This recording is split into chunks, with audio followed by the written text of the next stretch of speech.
On பண்ணிட்டீங்களா?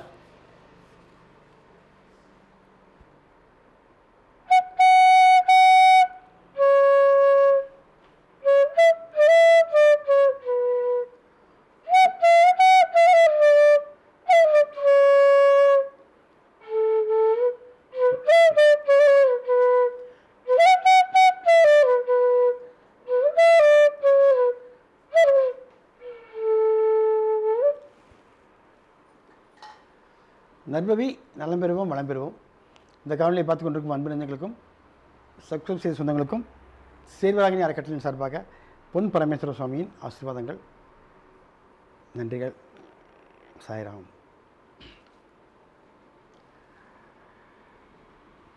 நமது வாழ்க்கையில் இருக்கும் தோஷங்களையெல்லாம் விலக்கி தரும், நிவர்த்தி செய்யக்கூடிய பிரதோஷ வழிபாடு. பிரதோஷம், நித்திய பிரதோஷம் இருக்குது, மாத பிரதோஷம் இருக்குது, வருஷ பிரதோஷம் இருக்குது, சனி பிரதோஷம், இத்தனை பிரதோஷம் இருக்குது. பிரதோஷம்னா என்னங்க? அது என்ன பிரதோஷம்?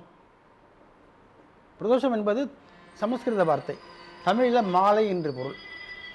நமது சூரியன் அஸ்தமனமாகும் நேரத்தை நாம் பிரதோஷம் என்போம்.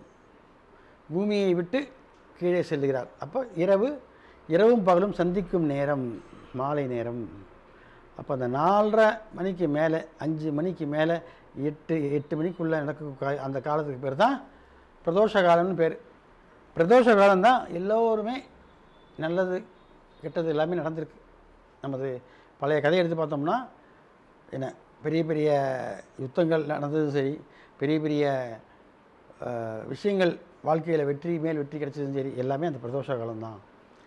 அது சிவனுக்கு உகந்ததுன்னு சொல்லுவோம். ஏன் சிவனுக்கு உகந்ததுன்னு சொல்கிறோம்? எங்கும் இருப்பவன் சிவன், அவன்தான் பரம்பொருள், பரமபிதா. ஸோ இந்த சிவனுக்கு உகந்த நேரம் மாலை நேரம். பொதுவாகவே சிவன் கோயிலுக்கு போனால் இப்போ சாயங்காலம் போங்கன்னு சொல்லுவாங்க. பெருமாள் கோயிலுக்கு போனால் காலை நேரத்தில் போனால் 100 மார்க் கிடைக்கும்பாங்க. அப்போ இந்த மாலை நேரத்தில் வழிபடக்கூடிய சிவ வழிபாடு உனது பாவங்களை போக்கி புண்ணியங்களை பெருக்கி கொடுக்கக்கூடிய ஒரு வழிபாடாக அமையும். அப்போ பிரதோஷ வழிபாடுங்கிறது யாருக்கு மெயினாக பண்ணுறதுனா சிவனுக்கு வேண்டி பண்ணணும். சிவனை நாம் உசுப்புறதுக்கு தட்டி எழுப்புகிறோம். நான் வந்திருக்கிறேன், உன்னை தேடி வந்திருக்கிறேன், சுற்றி சுற்றி வர போகிறேன். இப்படி மட்டும் இல்லை, அப்படி அப்படி இப்படி அப்படி இப்படி எப்படி ஒரு தயிர் கிடைவாங்கல்ல மத்தில், அந்த ஒரு மத்தில், மர மத்தில் கைத்தை கட்டி கீழே தயிரை ஊற்றி தண்ணியை ஊற்றி சர் சர் சர்ன்னு இழுப்பாங்க. பார்த்துருக்கீங்களா அந்த காலத்து பாட்டிகள்லாம்? அப்படி இழுத்தா என்ன ஆகும்? அங்கே இருக்கக்கூடிய பாலாகட்டும் தயிராகட்டும் அந்த வெண்ணெய் தனியாக பிரிஞ்சு வரும். கஷ்டப்படுத்தி அதை இழுக்கிறோம். அப்போது அதில் இருக்கக்கூடிய தாதுக்கள் தனித்தனியாக பிரியும். அதே போல தான் மந்திர மலையை மத்தாக்கி வாசுகின்ற பாம்பை என்ன பண்ணுறாங்க? சுற்றுவாங்கள்ல, அந்த மத்துக்கு சுற்றி இழுக்கிறதுக்கு. ஒரு பக்கம் தேவர்கள் பிடிக்க, ஒரு பக்கம் அசுரர்கள் பிடிக்க, இப்படியும் அப்படியும் அப்படியும் எப்படி இழுக்கிறாங்க. அது நடந்த நேரம் எப்போது? மாலை நேரம், 5 மணிக்கு மேல், இரவு 8 மணிக்குள் நடந்திருக்குது. அப்படி இப்படி இழுக்கும்போது என்ன இருக்குது? வாசுகிங்கிற பாம்பு என்ன பண்ணிக்குது? இழுத்த ஸ்பீடு தாங்க முடியும், வாயிலேருந்து விஷத்தை டொபாக்கடின்னு கீழே துப்பிடுச்சு. அப்போ அந்த சாகரம் அமிர்தம் திரண்டு வர நேரம், அந்த திருப்பார்க்கடலில் அமிர்தம் வர்ற நேரத்தில் பாம்பு கக்கிருச்சே அப்படின்னு என்ன பண்ணார் சிவபெருமான்? அப்படியே ஆண் வாயை காமிச்சிட்டார். நேராக அவர் கண்டத்தில் போய் இங்கே உட்காந்துச்சு. அதான் திருநீலகண்டன்னு கேள்விப்பட்டிருப்பீங்க. அவர் பேரே அதான். இந்த இடம் நீளமாக இருக்கும் எப்போதும். காரணம் தொண்டையில் என்ன இருக்குதே? விஷம். அப்போ என்னாச்சு? சிவனுக்கு இன்னொரு பேர் திருநீலகண்டம். அப்போ திருநீலகண்டம் நீங்கள் சொல்கிறீங்க.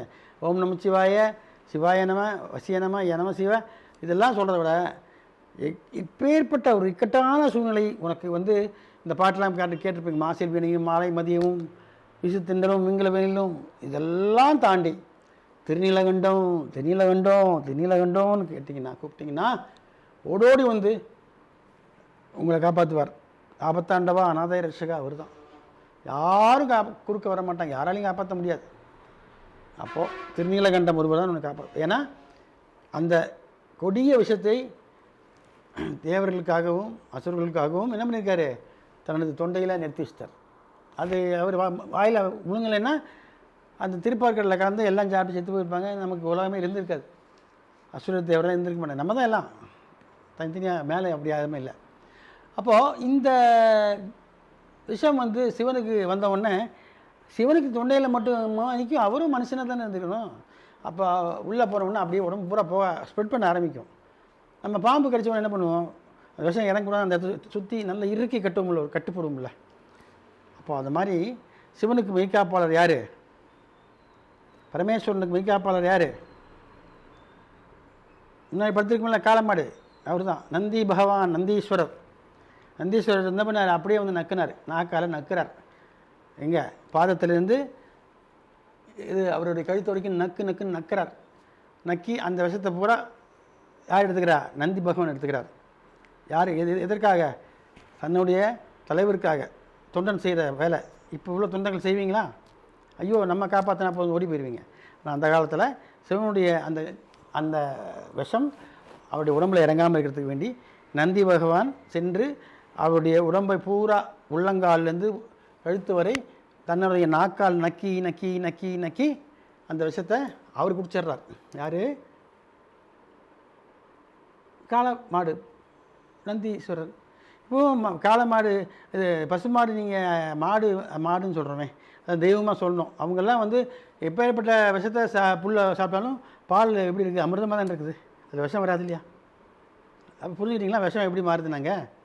இது கதையில் நிஜம், இது சிவபுராணத்து சம்மந்தமான சில கதைகளில் இருக்குது. அப்போது இவருக்கு இந்த பிரதோஷ காலத்தில் மாலை நேரத்தில் நடந்ததுனால அவர் ஒரு எல்லாருக்கும் சொல்கிறார், சிவபக்தர்களுக்கு, பக்த கோடிகளுக்கு, சிவ சொந்தங்களுக்கு என்ன சொல்கிறாரு, எவனொருவன் மாலை நேரத்தில் தினப்படியாகவே அந்த 5 மணிக்கு மேல் 7 மணிக்குள்ளே நான் இருக்கும் இடமான சிவன் கோவிலில், எந்த சிவன் கோவிலாலும் பரவாயில்ல, அங்கே வந்து முதலில் அந்த துஜஸ்தம்பத்திலிருந்து ஆரம்பித்து கடிகார சுழற்சி வழியாக சென்று அந்த கடைசியில் இருக்கும் பைரவரை பார்த்துவிட்டு பைரவரிலிருந்து திரும்பி அப்பிரதர்ஷனமாக வந்து திரும்பவும் இந்த பக்கம் இருக்கும் துஜஸ்தம்பம் வரைக்கும் வந்துட்டு திரும்பவும் கிளாக் வைஸ், அதாவது கடிகார சுழற்சி வழியாக சென்று பின்னாடி சுற்றி வந்து அங்கே இருக்கக்கூடிய அந்த பைரவரை வழிபட்டு விட்டு திரும்பவும் அப்படியே ஆப்போசிட், அதாவது ஆன்டி கிளாக் வைஸ் கடிகார சுழற்சிக்கு எதிராக சுற்றி வந்து இங்கே இருக்கக்கூடிய அந்த துஜஸ்தம்பத்தில் இருக்க நந்திக்கிட்ட வந்து நிற்கணும். இந்த மாதிரி உங்கள் சௌரியம் போல் எத்தனை பிரதட்சணம் வேணால் பண்ணலாம். பிரதட்சணம் அதாவது என்னென்னா, அந்த நேரத்தில் அந்த மத்தை வந்து என்ன பண்ணுறாங்க, கடையிறாங்க. அது மாதிரி நம்மளும் கடையிறோம். யாரை கடையிறோம், சிவனை கடைஞ்சி இழுக்கிறோம். ஆண்டவனே என் கஷ்டத்தை எடுத்துக்கோ, என் கஷ்டத்தை காப்பாற்று, வந்திருக்கேன் அப்படின்னு பிரதோஷ வழிபாடுங்கிறது அதுதான். சும்மா போய் நின்றுட்டு அரகரா ஓம் நம சிவாய நடக்காது. அங்கே அபிஷேகம் பண்ணாலும் சரி, ஆராதனை பண்ணாலும் சரி, நீங்கள் clockwise anti clockwise அந்த கோயிலை சுற்றி வரணும். வந்தீங்கன்னா தான் புண்ணியம். நிறையா பேருக்கு தெரியறதில்லை, தெரிஞ்சவங்க செய்கிறதும் இல்லை. தயவு செய்து பிரதோஷ வழிபாடுங்கிறது அதுதான். அந்த மத்தை கடையுவதை போல் அந்த சிவலிங்கத்தை நாம் இப்படியும் அப்படியுமாக சுற்றி வந்து நம்ம குறைகளை சொன்னோம்னா ஐயா நமக்கு எல்லாத்தையும் தீர்த்து வைப்பார். இதுதான் ஏன் பிரதோஷ வழிபாடு. நம்ம தோஷங்களை கழிக்கிறதுக்கு, பிறர் தோஷத்தை நாம் விட்டு விடுவதற்காக அந்த பிரார்த்தனை செய்யக்கூடிய இடம்தான் சிவன் ஆலயம். சிவன் ஆலயத்தில் இருக்கக்கூடிய இந்த நந்தியையும் பைரவரையும் சிவலிங்கத்தையும் மாறி மாறி மாறி மாறி மாறி சுத்தம். இதுதான். இதை பண்ணி பாருங்கள். உண்மையான பிரதோஷ வழிபாடு உங்களுக்கு வேலை செய்ய ஆரம்பிக்கும். கண்டிப்பாக உங்கள் தாரித்திரியங்கள்லாம் விளையிடும். குபேரனுக்கே நிதி சேர்த்தவர் யார், நமது சிவனாண்டி தான். அப்படி இருக்கும்போது நம்மளாம் ஏமாத்துறோம். ஆகவே முடிந்தால் பிரதோஷ வழிபாடு செய்யுங்கள். இல்லைன்னா சிவனே பிரதோஷ வழிபாடு அமைதியாக இருந்துருங்க. ஒன்றும் வேணாம். Clear, route clear. நீயே விட்ட வழி, சம்பவ மகாதேவா, விதியை எதிர்த்து நான் போராடவில்லை, விதி போன போக்கில் என்னை அழைத்துக்கோ அப்படின்னு வேண்டிக்கிட்டு உட்காந்துக்குங்க. வேறு ஒன்றும் தேவையில்லை. ஸோ இதுதான் பிரதோஷம். வெற்றி மேல் வெற்றி கிடைக்கும். அதுக்கு நீங்கள் இது செய்யணும், அதை செய்யணும், ஆணை செய்யணும், பொண்ணு செய்யலாம் கிடையாது. அதுக்கு பலன் இருக்குது. அரிசி வெள்ளத்தையும் மிக்ஸ் பண்ணி கொடுக்குறாங்க, அது ஒரு பலன். சக்கரை பொங்கல் தராங்க, அது ஒரு பலன். நிறையா இருக்குங்க. அதெல்லாம் வேணாம்.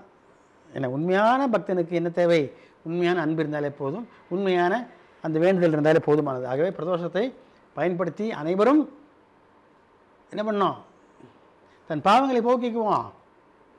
நீங்கள் எப்போ போகிறீங்களோ இல்லையோ, மகா பிரதோஷம் சொல்லக்கூடிய சனி பிரதோஷத்துக்காகவது ஒரு முறை சிவன் கோயிலுக்கு சென்று நான் சொன்ன மாதிரி பிரதோஷ வழிபாடு பண்ணி பாருங்க, வாழ்க்கையில் ஜெயிக்கலாம். ஜூட். மீண்டும் சந்திக்கலாம். சாய்ராம்.